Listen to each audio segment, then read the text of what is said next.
Good morning. Welcome to your Wednesday morning, early morning intuitive guidance. I'm Dr. Bonnie Nussbaum, here with some words of wisdom to start your day. And, I just put my hands together and realized how dry they are. Welcome to winter in Wisconsin. So, we'll give it a minute for everybody to pop in here.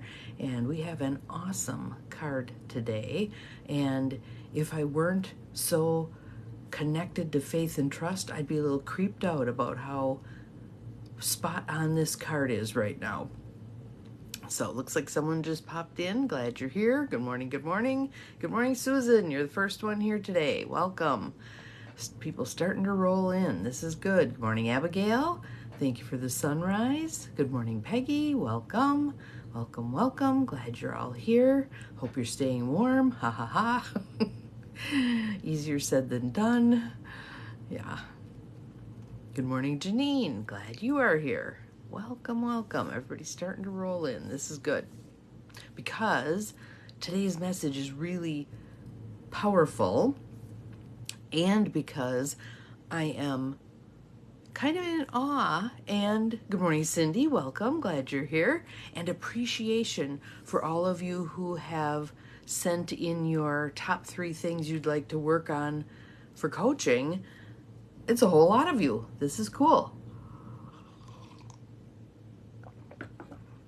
And so I'm rumbling around a new idea in my head also to say thank you to you for the opportunity to serve. So we'll see how that comes to fruition after I am away from here for a bit and come back and announce who our winner is. And I think I might add a little bonus there. We'll see what we come up with. So let's start with some breath because I feel the need to breathe today. So in through the nose, out through the mouth. Oh, I can feel that in my shoulders. In through the nose, out through the mouth, letting everything relax. In through the nose, out through the mouth, releasing all that no longer serves on the exhale. And if this is feeling good to you, go ahead and keep breathing deeply and easily. If not, you can return to your regular breath. But I want to give a little backstory on this deck today. Good morning, CJ. Welcome. We just did our deep breaths, so feel free to start a few deep breaths for yourself to get into the mindset for this particular card. This deck has been talking to me on the shelf for probably the last 3 days. Other decks have tested as being the ones, good morning, Mel, welcome, being the ones that we needed to use for a particular day. But today I selected this one on purpose. I just felt like there's a message has been waiting to pop in for us, and today's the day we're going to heed that message. So it's Priestess of Light deck by Sandra Ann Taylor and Kimberly Weber. And this is the little book that's totally falling apart, so I'll do my best to keep it all together. But I want to give a little bit of where this came from, why I thought this was an important deck for today. So I'm laying in bed. I woke up at 2 o'clock, all stuffed up, because the heat is running and everything's dry and blah, blah. So I'm laying there stuffed up, drinking a little water, whatever. Good morning, Barb. Welcome. Glad you are here. And the thoughts started going through my head, patterns. And in the business mastery training that I just did with Tony Robbins, he was talking about patterns and how important it is for us, in this case as business owners, but I'm going to say as human beings, to recognize our own patterns. I've got my humidifier going also. Yes, dry. To recognize our own patterns. And I'm going to add in a little piece here, and it's based on 3 things. Not deluding ourselves that something we're about to do is different than the pattern that we have. We need to change the pattern. Good morning, Joneel, sorry. Change the pattern before anything else is going to change, okay? If we just kind of, that pattern, it doesn't really matter. I'll guarantee you what you choose to do next is going to still follow the pattern. All right? So, a couple of examples of that. And I was actually looking in my own life because there's two people I want to talk to about this.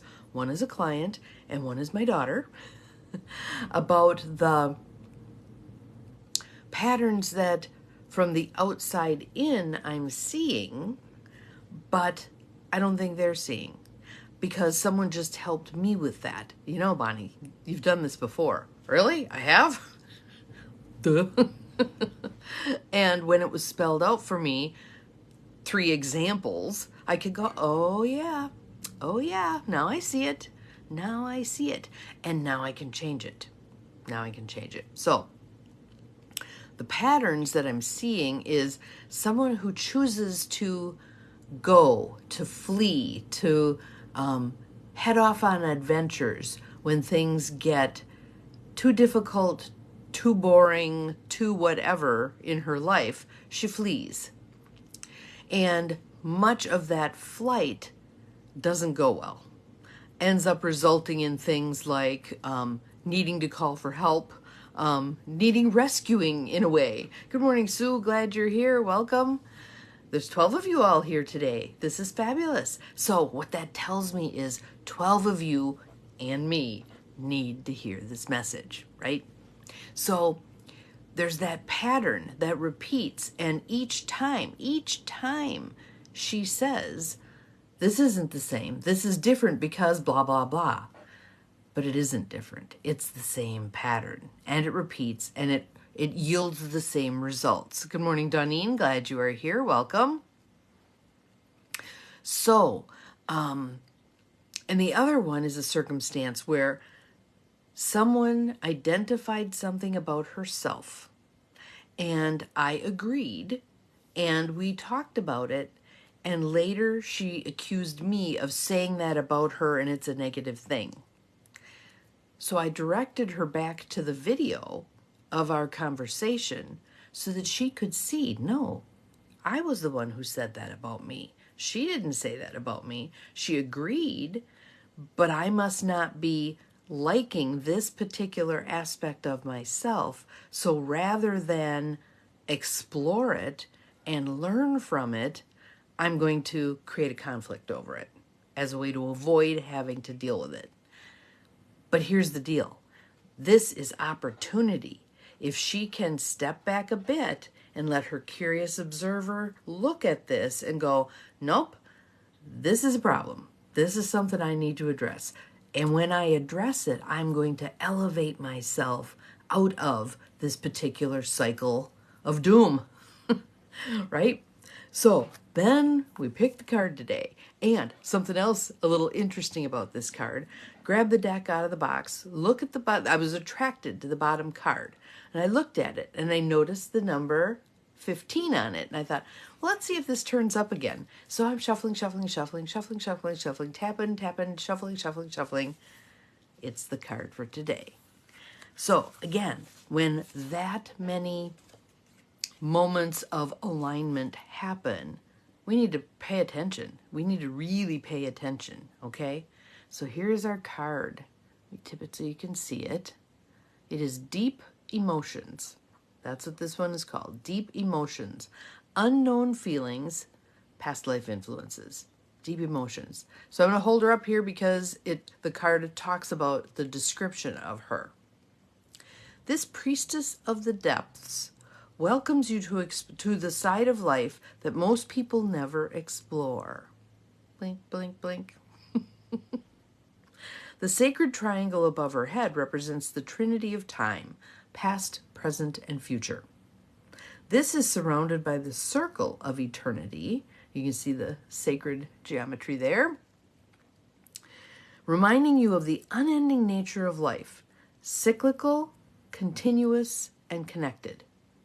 Cyclical, continuous, and connected. The ocean is layered with currents of all different speeds and directions. These layers of moving vibrations are like the emotions of your life. It's time to understand your patterns. And here the word pattern popped up. I'd already been thinking about this at 2 o'clock this morning, patterns, and how we need to recognize our patterns and how we can be of assistance to ourselves and others. We can ask someone, what do you see as a pattern in my life? Maybe a pattern that I'm blind to. Help me see something I'm maybe not seeing right now. We can ask, right? Okay, so here she is again. It's time to understand your patterns of motivation and reaction, and to recognize how you are affected by things going on beneath the surface. And when I'm working with a coaching client, the first day I share some forms with them because it gives us a common language to talk about. And one of the forms that I share with them is an image of an iceberg floating along. And I describe it for them as this is your mind floating along in the sea of awareness. And there's this little bitty piece that sticks out above the top. That is your conscious mind, what you are aware of, estimated to be 5% of your total consciousness. Subconscious mind, that huge part below the surface, that is unknown to us. The part that's just submerged, sometimes we get a glimpse of that here and there, and that's kind of what we're talking about here. That can be your entry point into the deeper emotions, the deeper patterns that are stored there that never see the light of day, yet are operational. They're influencing your life without you even knowing that they're there. So, profound feelings you may not be facing are often still strong enough to direct your destiny, whether you want them to or not. Longing, attachment, and fear could send you in entirely different directions than you desire. Such influences may stem from past lives, but whatever the origin, you need not be stuck with them forever. And again, the recognition of a pattern is the first step toward modifying it. The recognition of a pattern is the first step toward modifying it. You have to know what the pattern is in order to be able to address it. And again, the things that are below that surface, there's tools to help us figure out what's down there, what's stored on that level that's operating and influencing your life both positively and negatively. But if we can surface some of the stuff that is not serving you, how much further ahead you can move, right? Look honestly at the patterns of your life to identify the undercurrents of emotion that are misdirecting you. Affirm that you can release toxic emotions and let go of longing and need. Call upon your own eternal spirit to help you navigate these depths of feeling and influence. You know. There's some part of you that has awareness. There is that curious observer who knows what's going on and sometimes probably says to herself, there she goes again. And there she goes again to get the same result she's always gotten. And especially for those of us who are trauma folks, that is a hardwired response to trauma, is recreating circumstances that feel somewhat akin to the trauma. So we have a practice opportunity to try to do something different, to try to fix it, right? That doesn't always work very well. It sucks us back into some pretty negative situations. So to be aware of that can help us break that pattern. Let's see.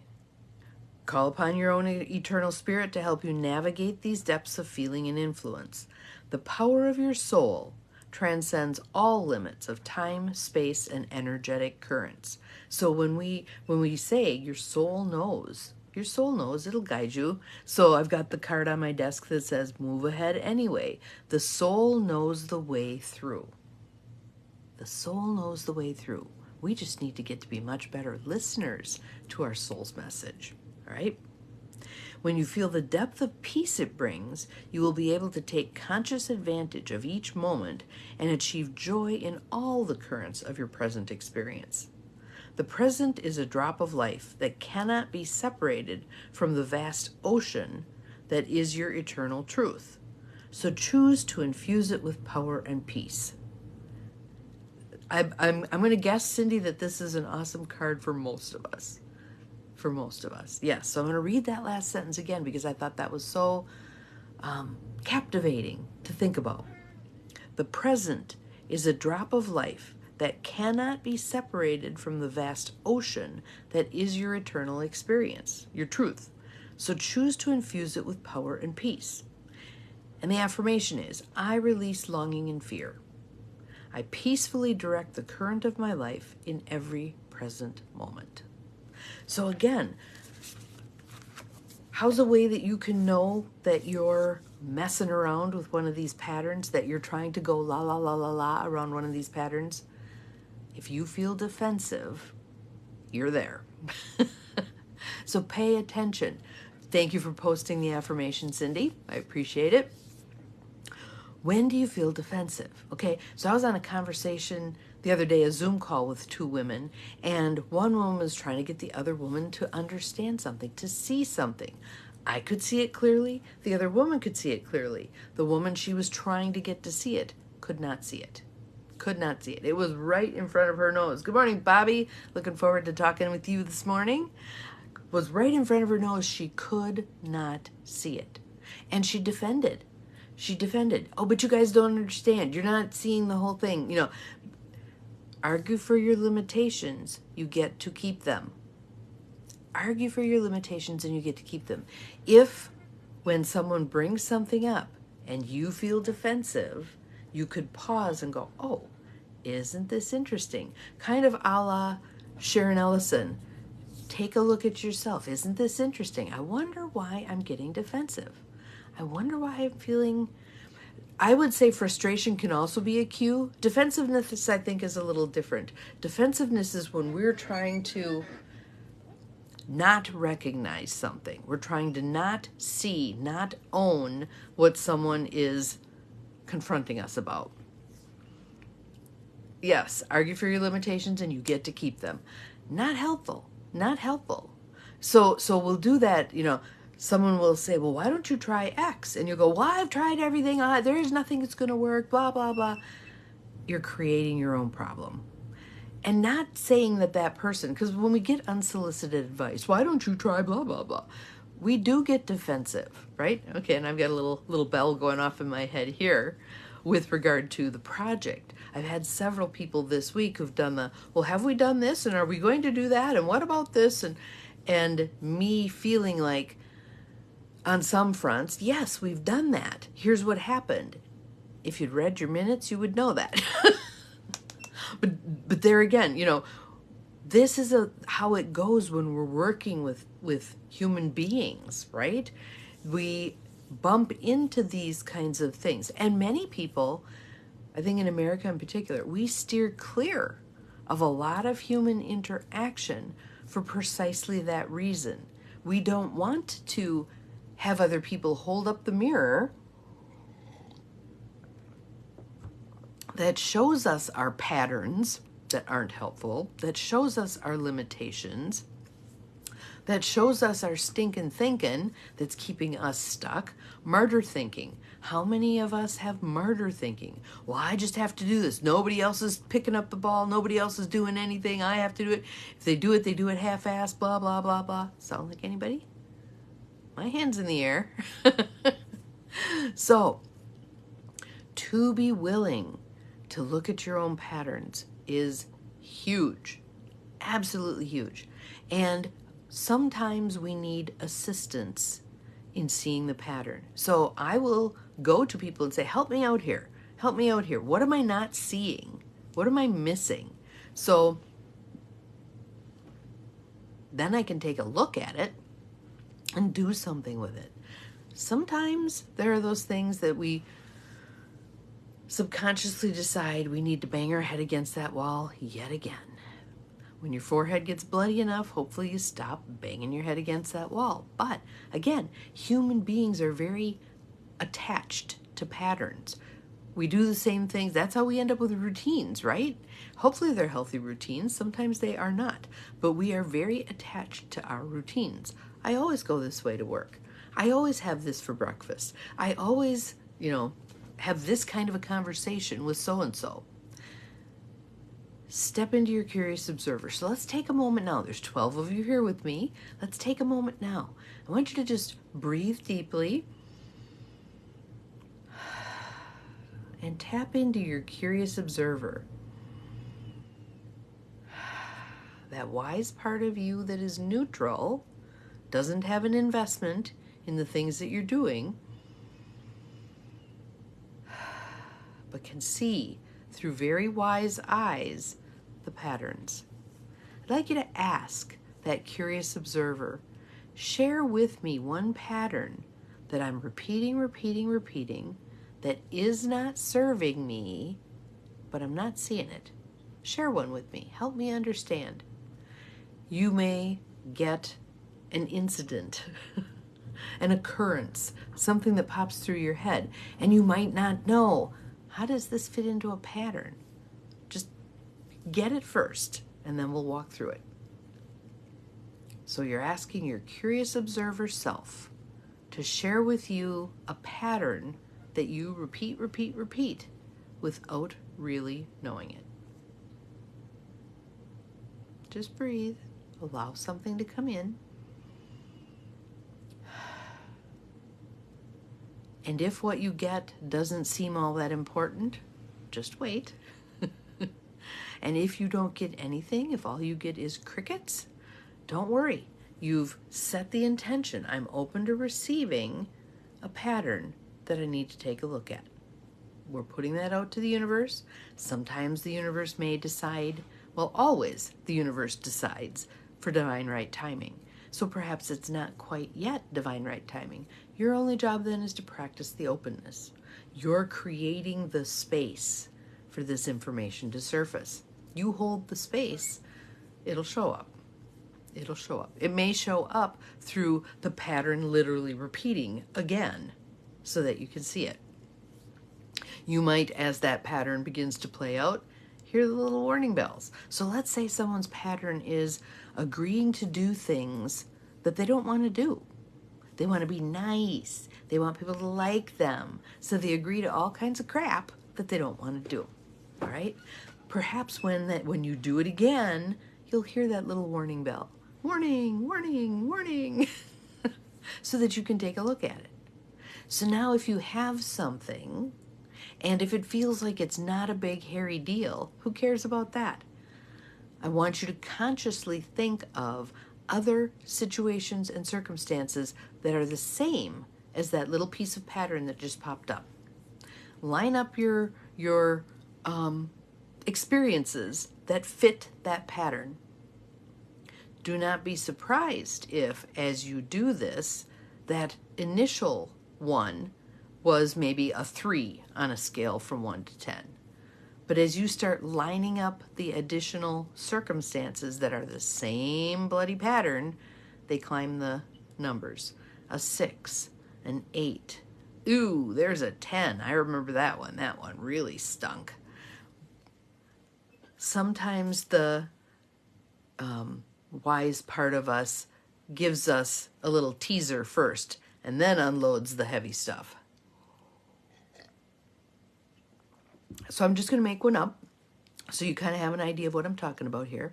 So let's say the one that popped in was a newer friend that you made, and the warning bells were there that perhaps this person wasn't of the most upright character, did some things that you thought were, well, that's not very good, or that's not, that's not how I would do things. It's not honest, or it's not in integrity, or it's, whatever it is, okay? But it's a friend, and it's kind of a distant friend, so you don't really attend to it too much. So now you think about, what are other circumstances that are like that? Oh yeah, there was that person from work that I bonded with really closely who damn near got me fired. Oh yeah, there was that person I dated who almost got me arrested. Oh yeah, there's that person. Ta-da, ta-da, ta-da. You start looking at them, and maybe that first one, again, was only a 3. But as you looked at the others, it's like, ooh, a 6, an 8, a 10. There's the pattern. There's the pattern. Some of you might want to journal about this because it's hard to turn the blind eye when we've put it on the page. When we have it right in front of us in ink, don't do pencil, do ink. To see, it's much harder to go, oh, that wasn't that big a deal, blah, blah. No, I almost got arrested. What the hell, right? So, you have your pattern. You are appreciating the costs that pattern has created in your life. Now we're going to dig a little deeper. What is it about that pattern that hooks you? What's the siren song of that pattern that pulls you onto the rocks? Okay? So in that particular instance, the three different people who led her astray, it might be, I'm the kind of person who wants to give everybody a second chance and a third chance and a fourth chance. I'm the person who always sees the good in people. Now, is that a bad pattern to have? No, not necessarily. That can help uplift people, but it can also get you in a hell of a lot of trouble. So we want to be discerning about our own patterns. Is there something about this pattern I can shift, or I can augment, or I can do something with it so that it benefits me, but it doesn't cost me? All right? Mirror awareness. Maybe you create some questions.